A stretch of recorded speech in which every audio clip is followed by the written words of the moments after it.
Assalamualaikum warahmatullahi wabarakatuh.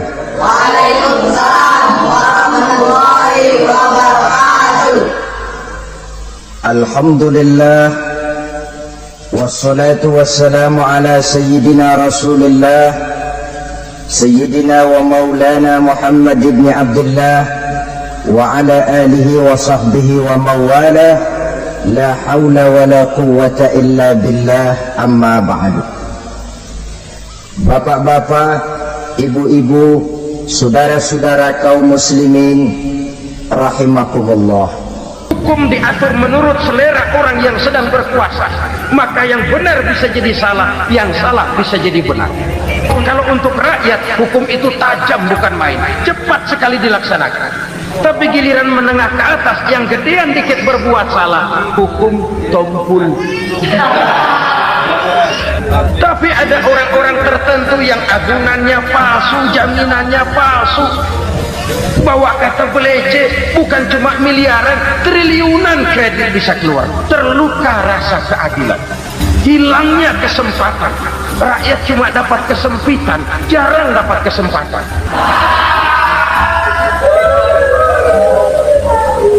Penjara-penjara berdasi kepala botak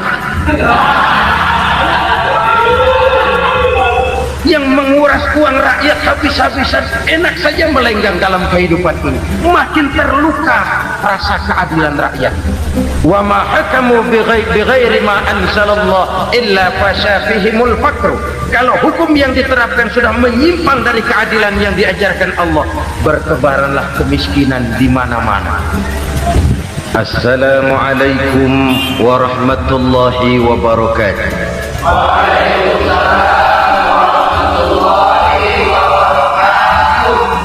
Bismillahirrahmanirrahim. Alhamdulillahi rabbil alamin.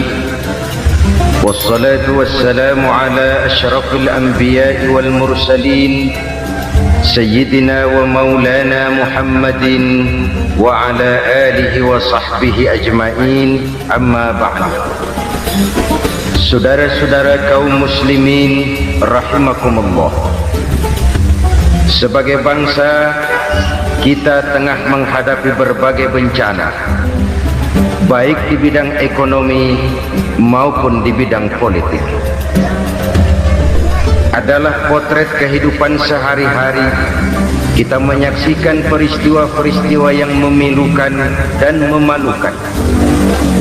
PHK terjadi di mana-mana, pengangguran meningkat, harga-harga membumbung tinggi, daya beli rakyat semakin lemah.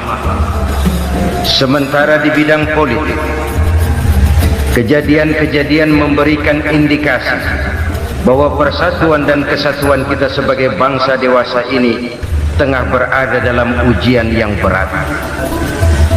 Pada jumpa kita kali ini, tanpa bermaksud untuk mencari kambing hitam dari bencana yang kita hadapi, saya ingin menyampaikan sebuah hadis yang diriwayatkan oleh Imam At-Tabarani dari Ibnu Abbas bahwa Rasulullah sallallahu alaihi wasallam bersabda, khamsun bi khamsin. Ada 5 perkara yang dapat menimbulkan 5 macam bencana. Mari kita renungi hadis ini satu demi satu sebagai bahan introspeksi buat kita semua dalam menghadapi bencana yang tengah berlaku sekarang ini. Yang pertama, manaqasa qaumul ahda illa sullita alaihim aduwwuhum. Apabila suatu kaum sudah mengingkari janjinya, maka mereka pun akan dikuasai oleh musuh-musuh mereka. Sederhana saja nampak kalimat dalam hadis ini. Apabila orang sudah mengingkari janji, mereka akan dikuasai oleh musuh-musuh mereka sendiri. Dan musuh kita yang paling utama saat ini adalah kemiskinan dan kebodohan. Kenapa itu terjadi? Karena kita mengingkari janji kita sendiri. Di saat awal-awal berdirinya Orde Baru, Kita pernah berjanji untuk melaksanakan Pancasila dan Undang-Undang Dasar 45 secara murni dan konsekuen. Kita berjanji bahwa kita akan menegakkan pemerintah yang bersih dan berwibawa. Itu semua pada permulaannya. Waktu demi waktu berjalan, kita lupa dengan janji yang kita ucapkan itu. Ketuhanan yang Maha Esa kita ucapkan, tapi kesetanan yang luar biasa yang kita lakukan. Kemanusiaan yang adil dan beradab yang kita dengungkan, tetapi kemanusiaan zalim dan biadab yang kita praktekkan. Sederhana saja, saudara. Hampir setiap pejabat pada posisi-posisi kunci, di awal-awal ia memangku jabatan itu, biasanya ia mengucapkan sumpah dengan lafaz demi Allah, bahwa dalam melaksanakan jabatan ini saya tidak akan menerima hadiah atau pemberian dalam bentuk apapun. Itu pada permulaannya. Lama-lama rupanya hadiah itu asik juga, mulai diterima. Lama-lama dirasa kurang, mulai menagih, dan akhirnya terjadilah praktek yang disebut suap menyuap, semir menyemir, dan lain sebagainya. Kalau ini sudah menjadi kenyataan, bagaimana kita mau menegakkan pemerintah yang bersih dan berwibawa? Undang-Undang Dasar 45 menyatakan bahwa bumi, air, dan seluruh kekayaan negara dikelola oleh negara bagi sebesar-besar kemakmuran rakyat. Yang terjadi adalah bahwa kita merasa mewakili rakyat untuk menikmati harta dan kekayaan negara, sehingga rakyat banyak tidak bisa ikut menikmatinya. Menumpuklah harta itu sehingga terjadilah pepatah, gunung ditimbun, sumur digali. Yang kaya semakin kaya, yang miskin semakin terpuruk. Kita ingkar dengan janji yang kita ucapkan di awal-awal kita bergerak. Kita ingkar dengan janji pada saat kita mengatakannya dengan menyebut nama Allah, dengan mempertaruhkan nama Tuhan, sehingga pada akhirnya jabatan pun mengalami tender. Sudah menjadi rahasia umum, orang mau jadi lurah mesti mengeluarkan uang, mau jadi camat mesti mengeluarkan uang, mau jadi wali kota, bupati, bahkan gubernur, itu ada pasarannya. Secara logika, kalau orang memperoleh satu jabatan karena banyak mengeluarkan uang, tentu pada saat ia mengeluarkan uang, dia sudah punya pemikiran, modal pasti pulang, modal pasti kembali. Kalau orang memperoleh suatu jabatan karena banyak mengeluarkan uang, maka langkah pertama yang dia lakukan setelah memangku jabatan itu ialah bagaimana uang bisa kembali, bagaimana modal bisa pulang. Kalau modal sudah pulang, pikiran berikutnya bagaimana supaya dapat untung. Lalu kapan mau bekerja untuk kepentingan rakyat? Itu nomor 18. Kemudian kalau ada proyek-proyek besar, pertanyaannya ialah bukan apakah proyek ini bermanfaat bagi rakyat, apakah proyek ini layak untuk diteruskan, tetapi yang jadi pertanyaan paling utama ialah bagian saya berapa duit dari proyek ini. Kita bisa lihat proyek mega proyek lahan 1 juta hektar di Kalimantan Tengah, triliunan rupiah, dan proyek itu gagal. SD Impres bulan ini diresmikan, bulan depan retak. Jembatan-jembatan bulan ini gunting pita, bulan depan runtuh. Kita ingkar dengan janji. Kita berkata kita bekerja untuk kepentingan rakyat, tapi kita tidak pernah mengenal rakyat itu.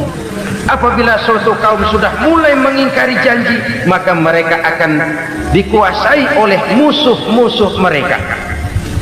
Akibatnya tersusunlah barisan-barisan sakit hati yang makin lama makin menjadi bola salju, menggelinding membesar, dan kemudian terjadilah hal-hal yang tidak kita inginkan lagi. Apabila suatu kaum sudah mengingkari janji, maka mereka akan dikuasai oleh musuh-musuh mereka. Ini penyebab bencana yang pertama. Kita tidak konsekuen. Tadinya kita dengan lantang teriak-teriak berantas korupsi, ganyang korupsi. Pada waktu kita belum mendapat kesempatan. Setelah kita naik punya kesempatan, rupanya korupsi enak juga dirasa. Terjadi pergeseran nilai, orang luntur, kehilangan idealisme awal. Lalu untuk menghibur-hibur diri, menutup kesalahan, kita gunakanlah pepatah bahwa tidak ada gading yang tak retak, bahwa kita harus mikul dur mendem jeruk. Itu semua cuma sebagai dalih agar kesalahan kita tidak dibicarakan orang lain. Padahal kita sendiri yang mengingkari janji. Kita yang keluar dari komitmen awal kita. Kita berjanji melaksanakan Pancasila dan Undang-Undang Dasar 45 dengan murni dan konsekuen. Kita berjanji untuk menegakkan pemerintah yang bersih dan berwibawa. Namun dalam kenyataannya itu tidak kita laksanakan dengan sebagaimana mestinya. Kita bergeser, kita mengalami proses degradasi, peluncuran nilai, dan akhirnya terbentuklah barisan-barisan sakit hati yang semakin lama semakin membesar itu. Kita harus introspeksi. Memang kalau zaman sedang susah, biasanya kambing hitam laris, tukang kompor gentayangan. Itu dari dulu selalu mencari kambing hitam. Karena itu kita tidak bicara orang, kita tidak bicara siapa yang salah, kita bicara sistem, dan sistem itu bisa mengena siapa saja. Kalau orang sudah mulai mengingkari janji, bergeser dari komitmen awal, itu sudah mulai dia mengalami proses peluncuran, proses degradasi. Ini penyebab yang pertama. Kita tidak lagi konsekuen bahwa bumi, air, sumber daya alam adalah milik negara, dikuasai oleh negara, digunakan bagi sebesar-besar kemakmuran rakyat. Ternyata rakyat yang makmur itu tidak merupakan gambaran yang menyeluruh dari rakyat kita. Undang-undang dasar kita menganut ekonomi kekeluargaan, tapi yang kita praktekkan adalah ekonomi keluarga.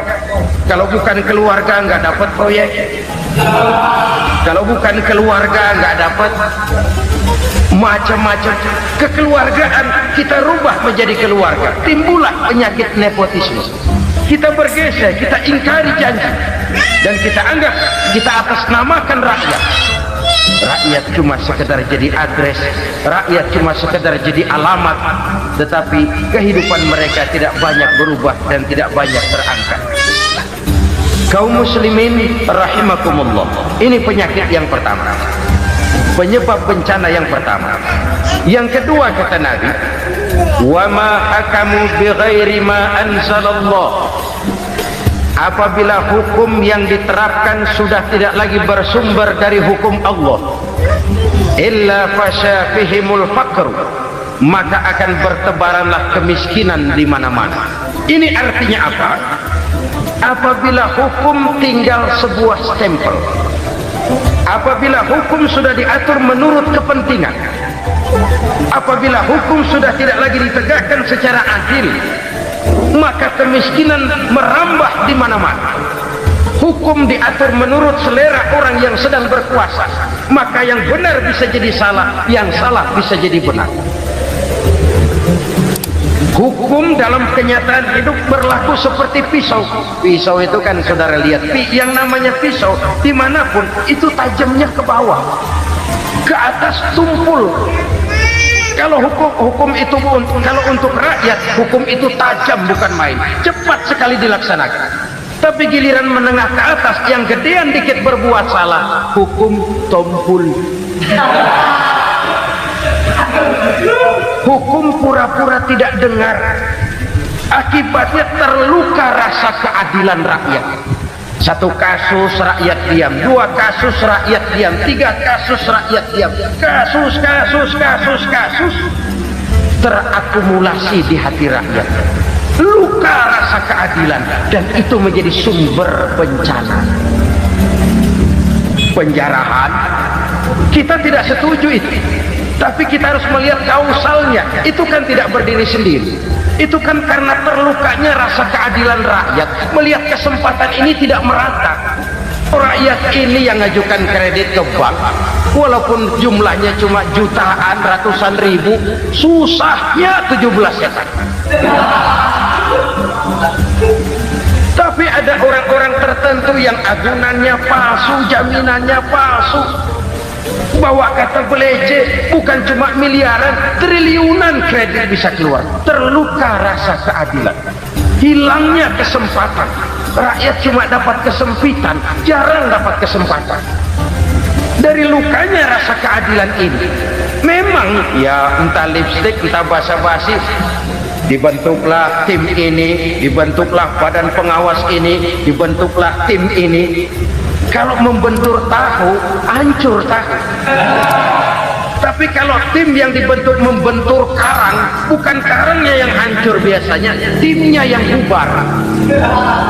Kenapa? Yang dibentur batu karang yang sangat keras. Kita main-main dengan hukum, kita tidak konsekuen dengan hukum, luka rasa keadilan, dan itu terakumulasi.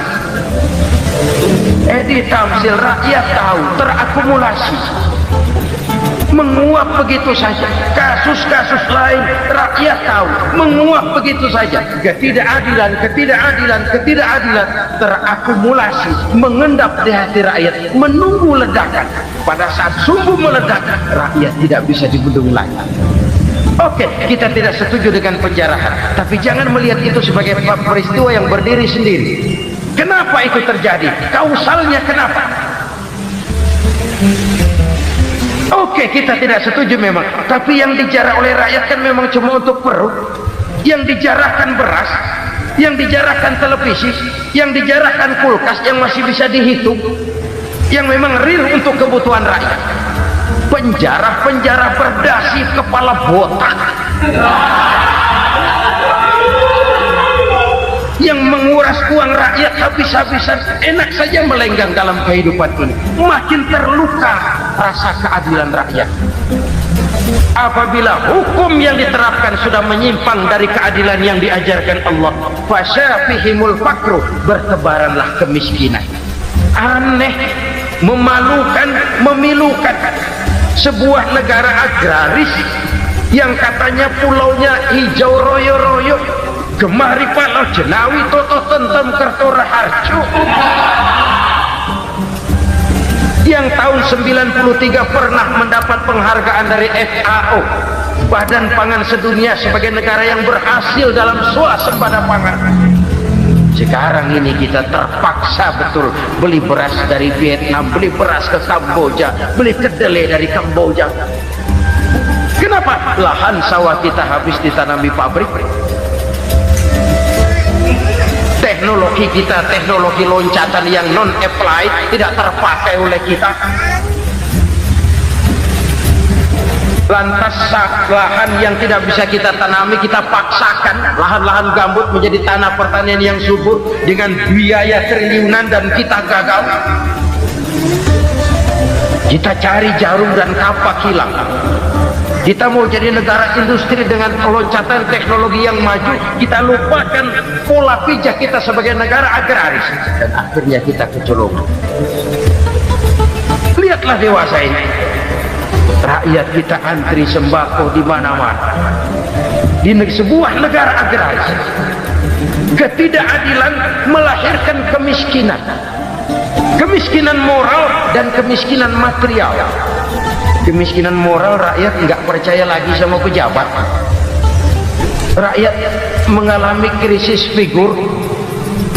Orang ala lu ngomong dah ember.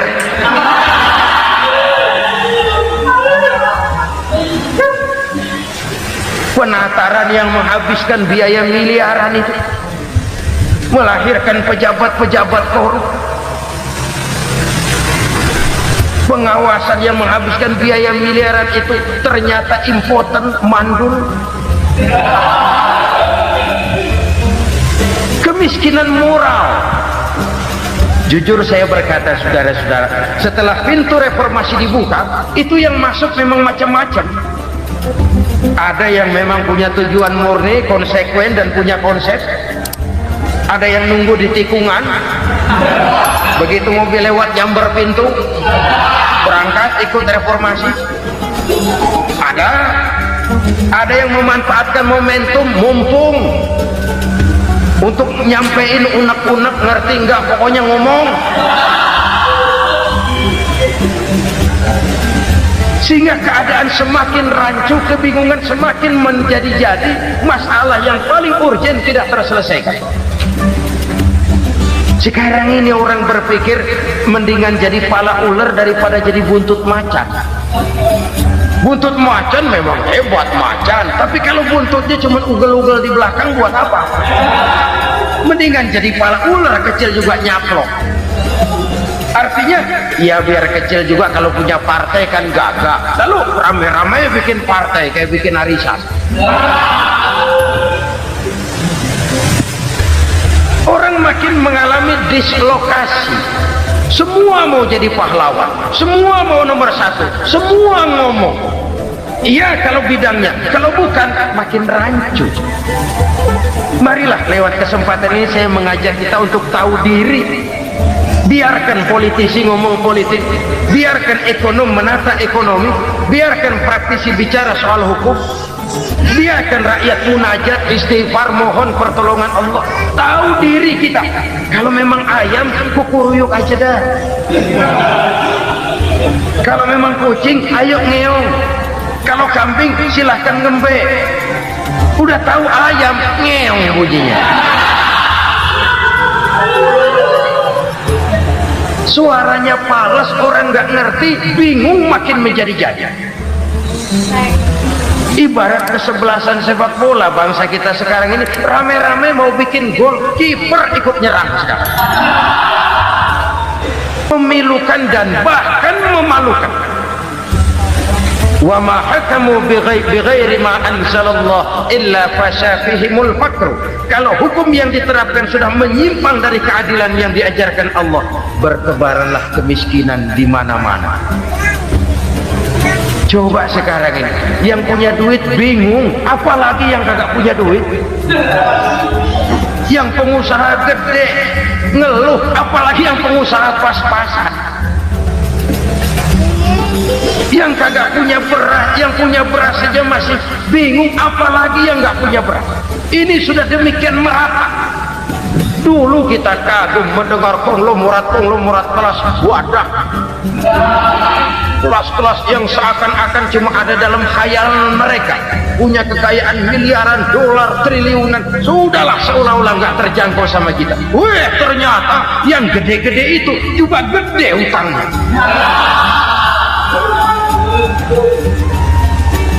Dan rontok satu demi satu. Ternyata rakyat selama ini cuma dialamatkan, cuma dijadikan address. Rakyat yang tidak banyak ngerti persoalan ini harus menanggung hidup ini begini berat, harus menanggung beban hidup ini begini tinggi. Daya beli semakin lemah, semakin terpuruk dan terpuruk, sedang keadaan belum juga banyak berubah.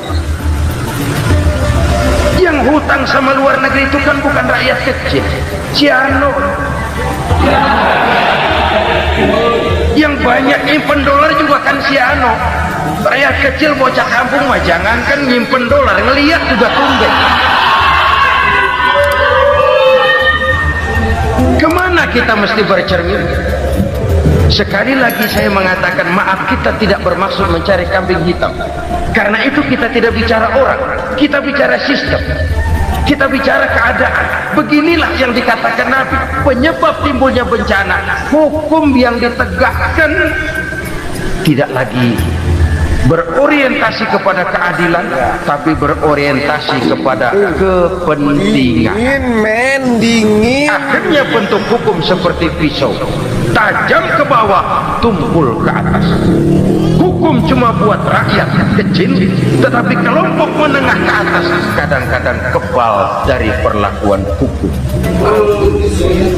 Maka bertebaranlah kemiskinan. Iya, kemiskinan moral, berupa lukanya rasa keadilan. Kalau rasa keadilan terluka, orang kan nunggu kesempatan, saudara. Iya, dia nggak bisa ngomong, iya dia nggak sanggup action, iya dia nggak bisa tunjuk rasa, tapi hatinya kan kapan ada kesempatan, kapan ada waktu, tunggu. Hatinya mesti begitu, sehingga begitu ada kesempatan terjadilah hal-hal yang tidak terhindar. Dan itu ekses, bukan reformasi. Jangan seperti sebuah dialog saya dengan seorang abang beca. Saya bertanya, bang, ya, abang tahu nggak reformasi? Tahu, Ustaz. Apa? Pembakaran. Terus penjarahan, lalu perkosaan. Itu reformasi. Itu yang saya lihat. Itu yang dia lihat. Saya tentu tidak menyalahkan abang beca kita, karena memang itu yang dia lihat dan sejauh itu wawasannya. Tapi ini indikasi bahwa banyak rakyat kita yang belum bisa menggunakan kebebasan secara bertanggung jawab. Padahal kebebasan tanpa tanggung jawab tirani. Sebuah contoh gampang-gampangan. Saya beli radio, saya setel di kamar saya, lalu saya bilang, ini radio gue, yang beli gue, pakai duit gue setel di kamar gue, sekeras-kerasnya, gak ada urusan sama orang lain. Itu kata saya. Tetapi tetangga saya sebelah rumah kan boleh juga ngomong begitu. Kata tetangga saya, ini mata gue, yang ngantuk gue tidur di kamar gue, kenapa suara radio lu nyampe kemari? Artinya apa ini? Kebebasan saya nyetel radio dibatasi oleh kebebasan tetangga saya yang mau tidur. Tidak ada kebebasan mutlak. Kebebasan mutlak tanpa tanggung jawab kembali akan melahirkan tirani, kembali akan melahirkan pemaksaan kehendak. Dan itu lagi-lagi bukan demokrasi. Saudara-saudara kaum muslimin rahimakumullah. Ini penyakit yang kedua, lukanya rasa keadilan, terutama di kalangan rakyat kecil. Itu mengendap menjadi akumulasi dan menunggu giliran kapan bisa dimuntahkan. Dengan kata lain, rakyat itu banyak banget makan yang perutnya jadi enak, nyelam, kapan nunggu muntahnya. Udah begini banyak akumulasi yang mereka pendam di perut ini, sehingga ketika terjadi kesempatan itu sudah tidak terkendalikan lagi. Kita out of control. Saya tidak mentolerir sikap-sikap kekerasan. Bahkan saya lebih cenderung bahwa kalau di rumah kita banyak tikusnya saja racuni, jangan rumah dibakar. Bahwa ada korupsi, iya. Ada kolusi, memang. Ada nepotisme, tentu. Tetapi tikusnya saja racuni. Jangan rumah dibakar. Masa mau ngusir tikus bakar rumah? Tikusnya lari, tikusnya selamat, rumahnya ewes-ewes.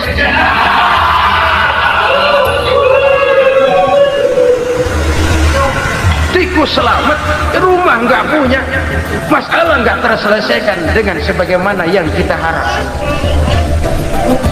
Kita sepakat ini negara hukum, dan di hadapan hukum semua manusia itu sama. Itu prinsip yang diajarkan Allah. Al-musawat bainan nas fi takalifil ahkam. Semua manusia sama dalam berhadapan dengan hukum Allah Subhanahu wa ta'ala. Kalau hukum sudah pandang bulu, itu jelas yang enak yang banyak bulunya. Siapa yang banyak bulunya? Monyet. Kalau hukum pandang bulu, monyet keenakan. Saudara-saudara kaum muslimin rahimakumullah, introspeksi. Mari kita bercermin bagaimana perjalanan hukum selama ini. Kalau introspeksi ini kita temukan, lalu ada upaya untuk memperbaiki diri. Jangan menggunakan tak ada gading yang tak retak, mikul duwul mendem jero untuk menutup-nutupi kesalahan orang. Padahal kesalahan itu sedemikian besar. Padahal rakyat kita tiap hari antri sembako, Ada yang sehari sekali makan, ada yang makan sudah bercampur tiwul, ada yang nasi sudah dicampur pisang, balik jadi orok lagi. Macam-macam upaya rakyat untuk menangsal perut ini. Lalu rakyat ditenang-tenangkan, lebih baik puasa Senin Kemis sambil menghadapi krisis ekonomi. Kenapa rakyat yang disuruh puasa? Kenapa bukan pejabatnya yang puasa lebih dulu untuk kemakmuran rakyat? Kalau rakyat yang memang perutnya udah gepeng disuruh puasa, makin krempeng perut. Artinya pejabat harus punya sense of politics. Ya, tidak ada puasa itu kan tidak cuma Senin Kemis saja. Puasa itu puasa perasaan, puasa menghargai perasaan yang sedang kondisi yang sedang dihadapi oleh rakyat.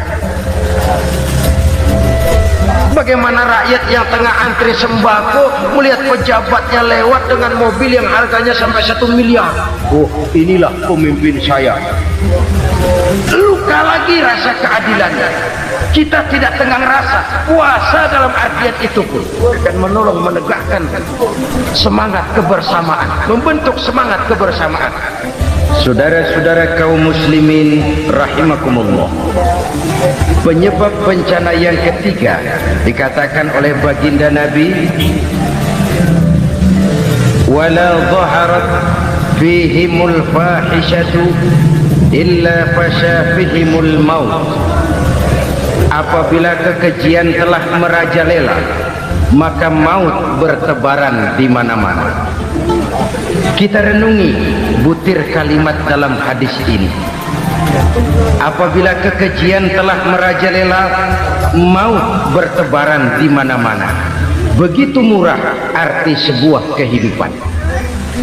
Penjarahan untuk hal-hal yang kecil tapi sampai mengorbankan nyawa. Apabila kekejian sudah terjadi di mana-mana, maut pun bertebaran.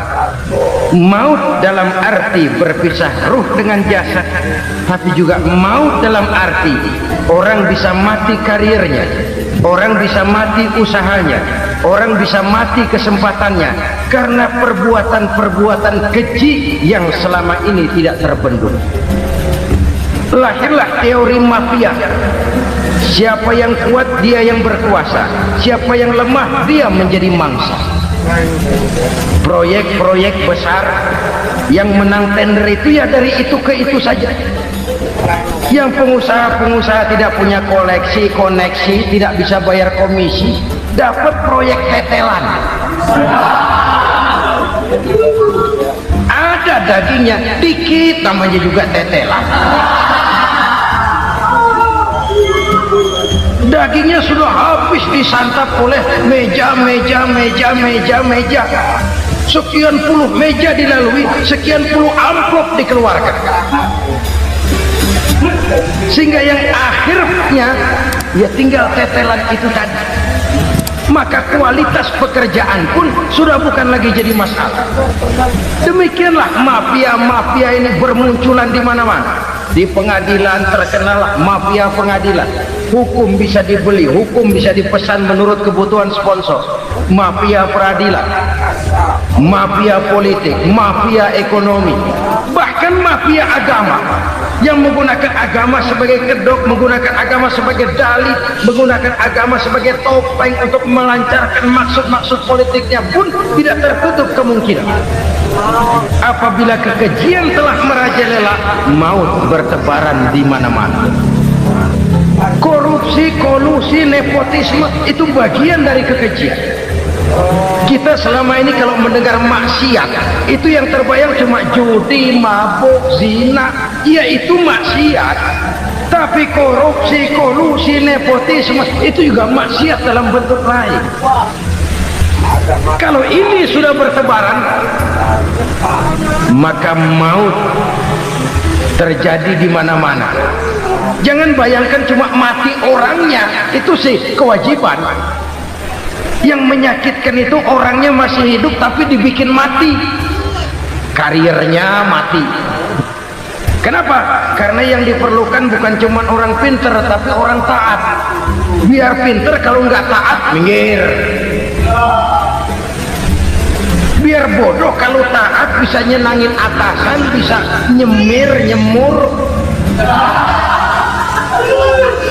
Kumaha juragan wae ayeuna nama. Itu yang kadang-kadang dapat penghargaan. Tidak ada prestasi kerja kecuali bikin senang orang di atas. Kita lihat di desa-desa jalan rusak. Kalau ada berita pejabat anak mau turun, jalan rata sekali. Sampai tanah dari mana aja dikeruk buat ngeratain tuh jalan. Pejabat pulang legok lagi jalan. Katanya kita kerja buat rakyat, nyatanya kita cuma melayani atas. Kenapa? Terjadi lingkaran setan.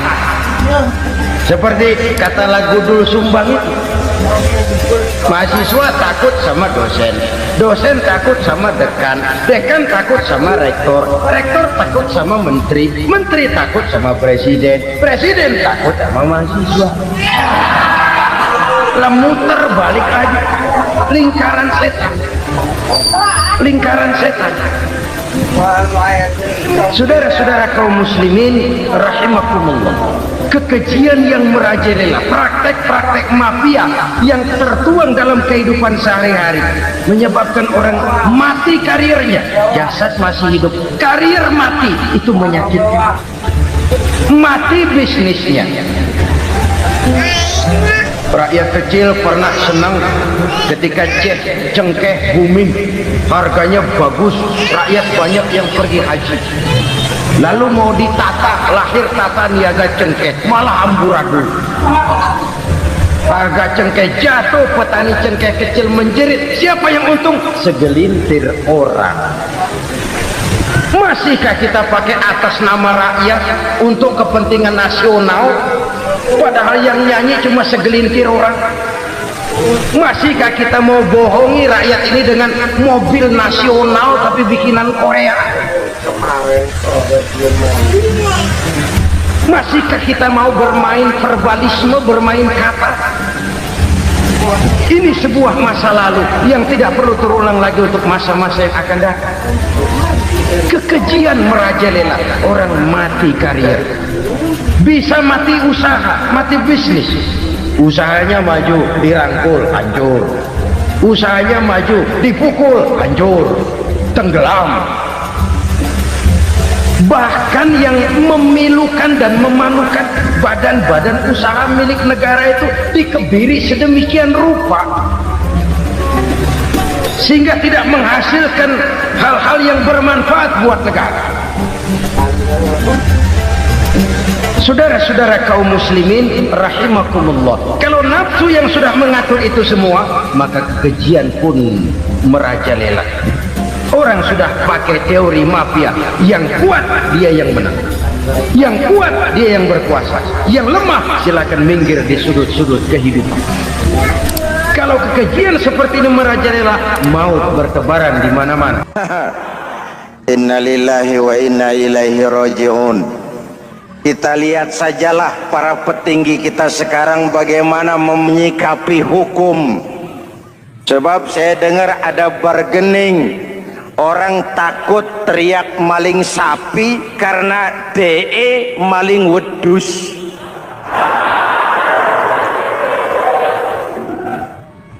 Tidak berani teriak ada maling sapi karena dia maling kambing. Yang lain maling ayam, dikumpulin ternyata maling semua.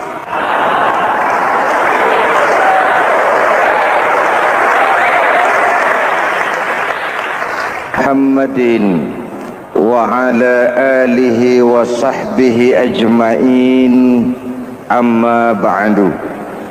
Hadirin hadirat ma'asyiral muslimin yang saya cintai, ada sebuah cerita pendek. Seorang pengendara sepeda motor ditangkap oleh Pak Polisi, lalu diperiksa, ini motor siapa? pinjam Pak. Helm, pinjam. SIM, pinjam. Kata Pak polisi, tidak boleh begini. Marah yang naik sepeda motor. Pak polisi bagaimana? Kok tidak boleh? Yang punya saja bilang boleh.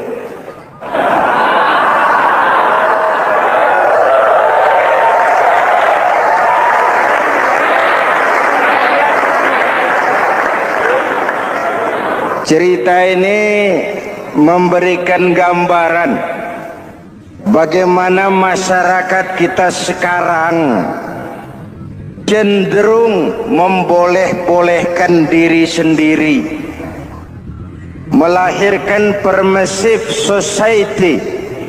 Masyarakat serba boleh dengan ukuran sakarpe dewe. Itu sebabnya agama diturunkan. Dalam contoh yang indah, Rasul memberikan gambaran bahwa Islam ini bagaikan sebuah bangunan yang komponen pokoknya 5. Bunyal Islamu ala khamsin. Islam dibangun di atas 5 komponen pokok. Jadi kalau Islam ini ibarat bangunan, unsur penunjang pokoknya itu 5. Mari kita analogkan Islam dengan bangunan. Kalau saudara akan membangun rumah, sebelum pasang tiang, pasang genteng, pasang jendela, apa yang lebih dulu dibangun? Fondasi. Kalau Islam ibarat bangunan, fondasinya adalah syahadatu an la ilaha illallah wa anna Muhammadar Rasulullah. Ini fondasi. Jikalau kuat fondasi, aman bangunan. Jikalau rapuh fondasi, lentur dan luntur bangunan. Maka kuat atau tidak kuatnya bangunan Islam kita bergantung kepada keyakinan dasar tadi, fondasi. Saya bersaksi tidak ada Tuhan selain Allah, artinya saya tidak akan menyembah kecuali hanya kepada Allah. Orang yang benar fondasinya beres sujudnya. Kalau saya yakin tidak ada Tuhan selain Allah, saya tidak akan minta rezeki kecuali hanya kepada Allah. Orang yang benar fondasinya, giat bekerjanya, jauh dari tipu menipu, jauh dari renten, jauh dari riba, jauh dari korupsi, jauh dari judi. Keyakinan memberikan warna terhadap bentuk kepribadian. Kalau saya yakin tidak ada Tuhan selain Allah, saya tidak akan pernah takut kecuali hanya kepada Allah. Saya tidak akan melarikan persoalan kecuali hanya kepada Allah. Saya tidak akan menggantungkan hidup kecuali hanya kepada Allah. Saya tidak akan minta tolong kecuali hanya kepada Allah. Meresap ke dalam jiwa. Untuk keyakinan seperti ini, orang-orang tua kita dahulu berlinang air mata, bersimbah darah, bahkan berkorban nyawa, melaksanakan hijrah untuk mempertahankan keyakinan. Ini intan paling mahal dan ini mutiara paling berharga. Zaman boleh berubah, tapi pondasi tidak boleh goyah. Masa boleh berganti, tapi pondasi jangan sampai mati. Karena iman kita hidup, untuk iman kita berjuang, dan dalam iman kita ingin kembali menghadap Allah Subhanahu. Masih ingat cerita tentang Bilal? Masih mengulang kaji saja. Bilal itu budak sahaya. Ketika masuk Islam dipanggil oleh majikannya. Bilal, iya bos. Saya dengar kamu masuk Islam ya? Iya bos. Kok berani-beraninya kamu masuk Islam? Memangnya kamu budak siapa Bilal? Ya budak bos. Bos. Kamu kerja sama siapa? Sama bos. Bos. Yang gaji kamu siapa? Ya bos. Nah, kamu kan ngerti Bilal. Kamu budak saya, kamu kerja dengan saya, yang gaji kamu saya, yang beri makan saya. Kenapa? Kok beraninya masuk Islam padahal kamu belum saya kasih izin? Bos, bos boleh beli badan saya, tapi jangan mimpi bisa membeli jiwa saya. Tuhan boleh kuasai badan saya, tapi jangan mimpi bisa menguasai keyakinan saya. Saya memang benar Tuhan yang gaji, tapi kan saya digaji, saya kerja. Kerja itu kewajiban saya, gaji itu hak saya. Soal keyakinan jangan ikut campur bos. Kurang ajar kamu Bilal. Biarin Bilal. Begini saja, kalau kau mau meninggalkan keyakinanmu, meninggalkan Allah Tuhanmu, kau akan kami merdekakan. Tapi kalau kau tetap dalam keyakinanmu, kamu akan saya siksa sampai mati. Bagaimana? Jangan mimpi bos. Lebih baik mati berkalang tanah daripada hidup bercermin bangkai. Biar saya gugur membela keyakinan daripada hidup jadi penjilat menjual akidah. Itu prinsip.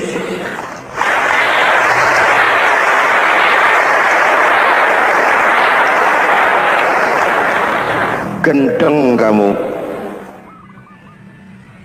Ayo siksa. Tangannya diikat, dihimpit dengan batu berat, dijemur dengan terik matahari padang pasir, terkelupas kulitnya, mengalir darah dari sekujur badannya, pecah bibirnya. Ayo Bilal, tetap bertuhan Allah dan kau akan mati di sini, atau kembali ke agama lama, kau jadi merdeka.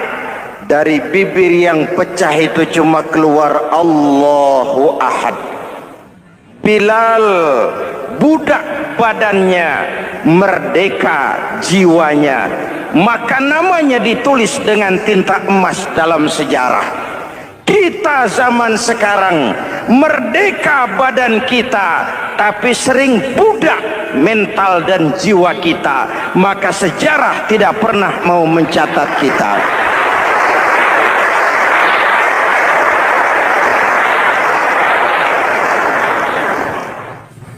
Ma'asyiral muslimin yang saya cintai, fondasi sudah. Lalu apa lagi? Mulai memancangkan tiang. Tiangnya 5. Ada tiang namanya zuhur, asar, maghrib, subuh, isya. Tetapi agar bangunan menjadi kuat, ada tiang-tiang tambahan. Namanya rawatib dan nawafil. Rawatib itu ba'diyah atau qobliyah, nawafil itu di luar itu. Agar bangunan menjadi kuat, dibentuk pribadi lewat sholat. Apa filsafatnya? Pertama, sholat itu simbol penyerahan total kepada Allah. Kita ini sudah kontrak. Innallaha astara minal mu'minina anfusahum wa amwalahum bi anna lahumul jannah. Allah telah membeli dari orang-orang mukmin diri mereka, harta mereka, bagi mereka adalah surga. Penjual kita orang beriman, pembeli Allah, dagangannya amwal dan anfus, harganya adalah surga. Jelas? Penyerahan total itu dimulai dengan takbiratul ihram. Sholli fardal isya, Allahu akbar. Arahkan mata ke tempat kita sujud. Jangan lupa kalau sudah di atas, lupa dengan yang di bawah. Sudah jadi genteng, petatang peteteng di atas.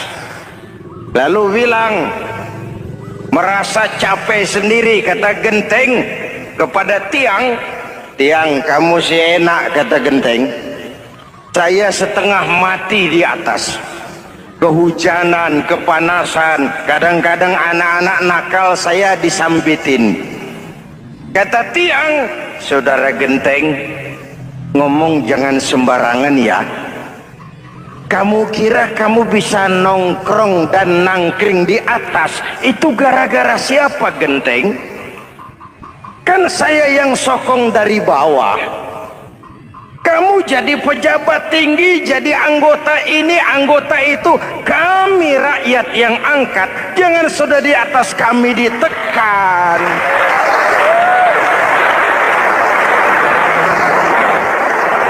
Jangan agama dijadikan topeng untuk kepentingan pribadi.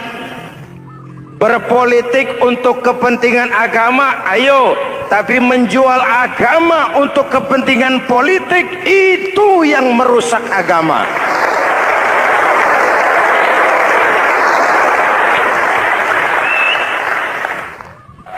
Ini kan kita lagi prihatin sedang meluncur kasus Bulog Gate 2. Innalillahi wa inna ilaihi raji'un. Kita lihat sajalah para petinggi kita sekarang bagaimana menyikapi hukum. Sebab saya dengar ada bargaining. Orang takut teriak maling sapi karena DE maling wedus.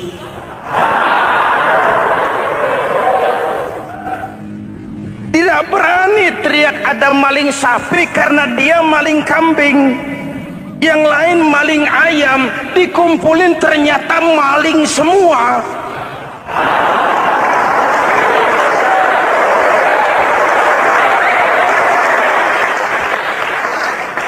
Hadirin yang saya hormati, ini melukai rasa keadilan.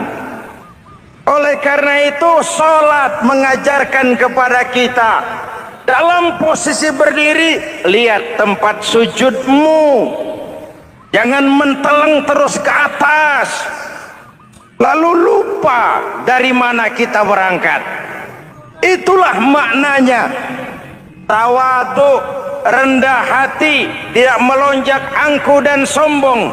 Ada sebuah hadis Rasulullah bersabda, "Idza aradallahu biqaumin khairan." Apabila Allah menginginkan kebaikan kepada satu bangsa, apabila Allah menginginkan kebaikan kepada satu kelompok rakyat, walla alaihim khulama'uhum, maka yang naik jadi pemimpin adalah orang-orang yang santun, orang-orang yang lemah lembut, bukan orang yang menggunakan kekerasan dan tiran. Sedikit-sedikit main pecah, itu terlambat lahir. Mestinya lahir di zaman Hitler, mestinya lahir di zaman Benito Mussolini, atau kalau mau lebih klasik lagi di zaman Fir'aun. Kalau Allah menginginkan kebaikan kepada satu masyarakat, satu bangsa, satu negara, naiklah orang-orang yang santun, yang ngayomi, yang menjadi solusi dan jalan keluar untuk kepentingan rakyatnya, mampu memberikan keteladanan. Tertarik dengan pidato Presiden Cina pada saat dilantik. Presiden Cina pasti tidak tahu Pancasila, pasti tidak kenal Islam, tapi pidato pelantikannya, berikan saya 100 peti mati, yang 99 akan saya pakai buat koruptor, yang satu akan saya pakai sendiri kalau kamu lihat saya tidak benar. Luar biasa.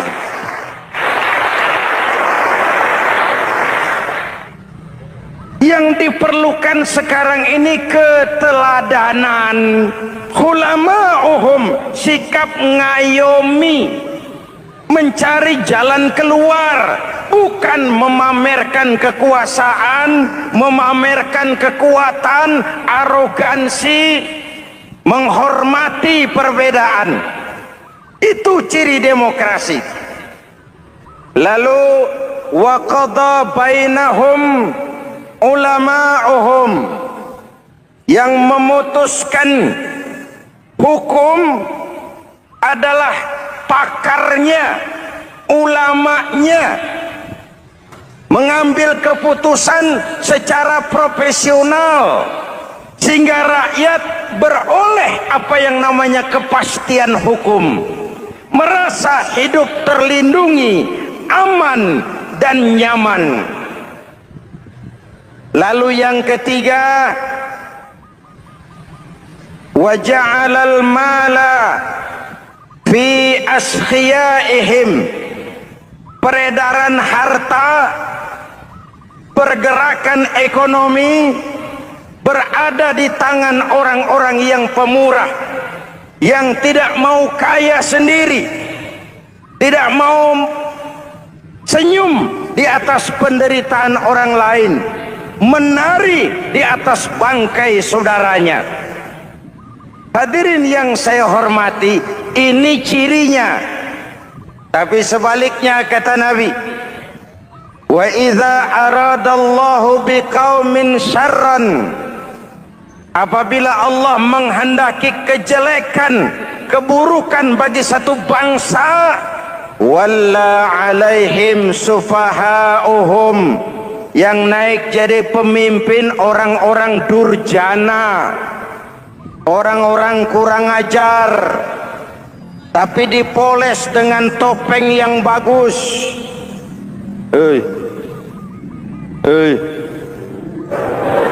Ini musim topeng. Musim apa? Topeng. Topeng itu apa perlunya? Menyembunyikan wajah asli. Sekarang ini Dracula berwajah Arjuna. Ini musim topeng. Kita rakyat harus hati-hati dan punya filter, mampu memilah dan memilih. Walla alaihim sufahauhum wa qada bainahum juhaluhum, yang memutuskan hukum, yang mengambil keputusan orang-orang bodoh. Wa ja'alal mala fi bukhalaihim, peredaran harta, peredaran ekonomi jatuh di tangan orang-orang yang bakhil, yang tidak punya konsep menciptakan kemakmuran yang merata bagi seluruh rakyat Indonesia.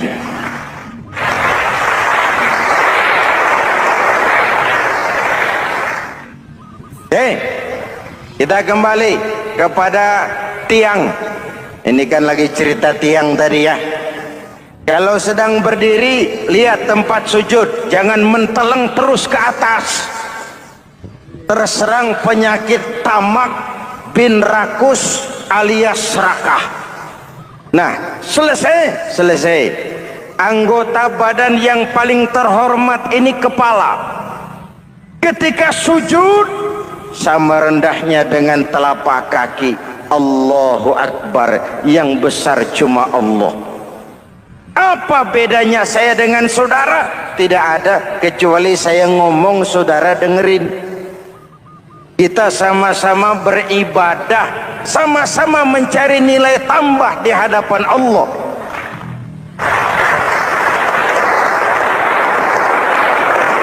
Apa saya lebih penting dari saudara? Belum tentu. Apa saya lebih hebat dari saudara? Belum tentu. Perasaan lebih penting, lebih hebat, lebih jago setan. Jelas?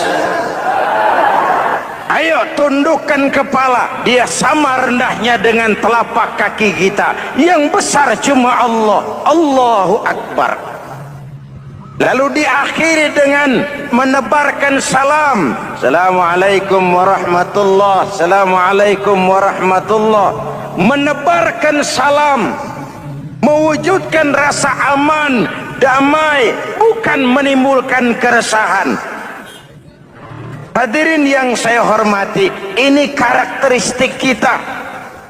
Selesai sholat, kembali ke masyarakat, ajaran salam diterjemahkan. Apa? Rasulullah sallallahu alaihi wasallam bersabda, "Ufsus salam, wasilul arham, wa at'imut ta'am, wa sallu bil laili wan nas niyam, tadkhulul jannata bisalam." Pertama, ufsus salam, tebarkan salam. Tebarkan salam itu bukan cuma kalau ketemu orang assalamualaikum, assalamualaikum. Iya, itu zahirnya. Tetapi hidup di tengah masyarakat memberikan rasa aman, rasa damai, menjadi pengayom bagi lingkungan, menjadi rahmah bagi semesta. Dalam Islam jangankan manusia, binatang saja dilindungi kok. Betul? Betul? Coba kalau belajar istinja itu kan makruh buang air kecil di tanah yang berlubang. Kenapa? Pertama, melindungi binatang yang ada dalam lubang. Siapa tahu di lubang yang saudara kencingi ada semut sedang rapat. Membahas Buloget jilid 2. Apa dosanya lalu mati dikencingi? Ini namanya rahmatan lis semut. Binatang saja dilindungi. Ada hadis, kalau kamu menyembelih hewan, sembelilah dengan cara yang terbaik. Jangan menyembelih ayam dengan pisau tumpul. Ini ajaran apa?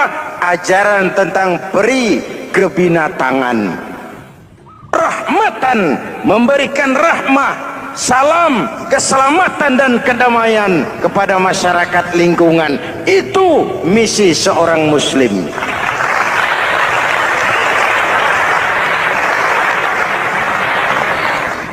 Hadirin hadirat ma'asyiral muslimin yang saya cintai,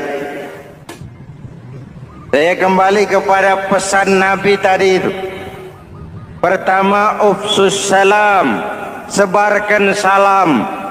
Sekarang ini kan yang banyak sebarkan isu, sebarkan fitnah, hancurkan nama baik orang, hantam orang di mana-mana. Padahal yang diajarkan ufsus salam, sebarkan perdamaian, bukan permusuhan. Cari kebenaran, bukan kemenangan. Lalu yang kedua, wasilul arham, sambungkan silaturahmi, tegakkan semangat kekeluargaan dan persaudaraan. Karena kita sudah diikat dengan tali akidah. Mari Mari kita saling bertanya setelah lewat hari-hari yang dimana kita seperti saling berhadapan, seperti tercabut dari akar budaya kita sebagai bangsa. Semangat gotong royong, semangat kekeluargaan makin lentur dan luntur, dan perlu kita angkat kembali ke permukaan. Silul arham, sambungkan semangat silaturahmi. Wa at'imut ta'am, berikan makan orang-orang yang kelaparan, mempunyai kepekaan dan kepedulian. Jangan menari di atas penderitaan orang, jangan tersenyum di atas isak tangis tetangga. At'imut ta'am, mempunyai kepedulian yang tinggi. Wasallu bil laili wan nasu niyam, bangunlah di keheningan malam ketika orang sedang tidur.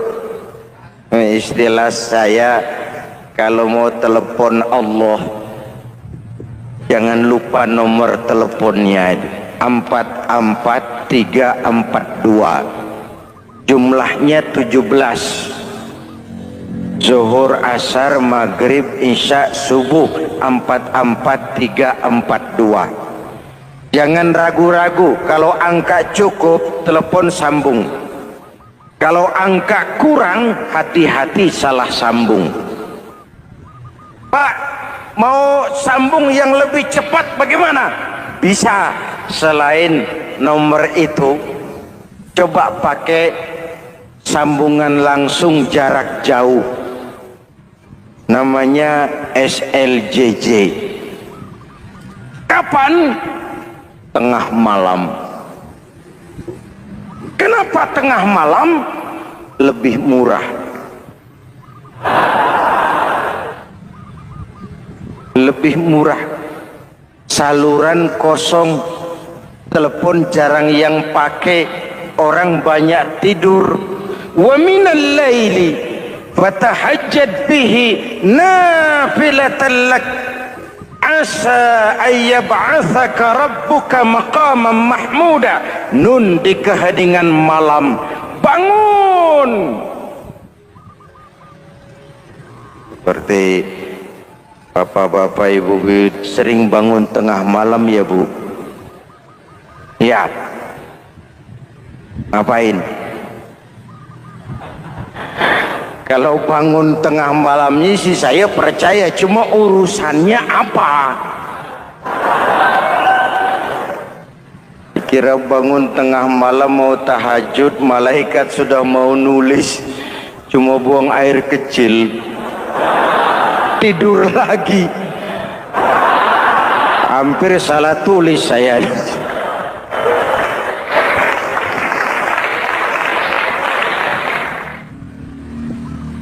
Baik, fondasi sudah Pak, tiang siap. Lalu apa lagi? Rumah itu supaya ada batas, perlu pagar, dinding, tembok. Yang jadi batas, dinding, tembok, puasa. Asyamu junnatun, puasa adalah dinding, benteng yang menyelamatkan manusia jangan sampai menyentuh wilayah lain. Ada batas-batas dan norma yang diindahkan. Selesai tembok, dinding, selesai pagar, selesai. Lah rumah itu supaya bersih kan harus ada kamar mandi, jendela, pintu yang fungsinya membersihkan. Zakat, kalau dia zakatul mal, dia bersihkan harta kita. Kalau dia zakatul fitrah, dia bersihkan jiwa kita. Kalau dia zakatul tijarah, dia bersihkan bisnis kita. Kalau dia zakatul ma'adin, dia bersihkan barang tambang kita. Karena itu dalam kitab-kitab fikih dikatakan zakat itu adalah harta yang tu'khazu min aghniyaihim wa turaddu ila fuqaraihim, diambil dari yang kaya diserahkan kepada yang miskin. Terima kasih atas perhatian saudara. Mohon maaf atas segala kekurangan. Jumpa lagi lain kesempatan insyaallah. Usikum wa nafsi bitaqwallah. Wassalamualaikum warahmatullahi wabarakatuh.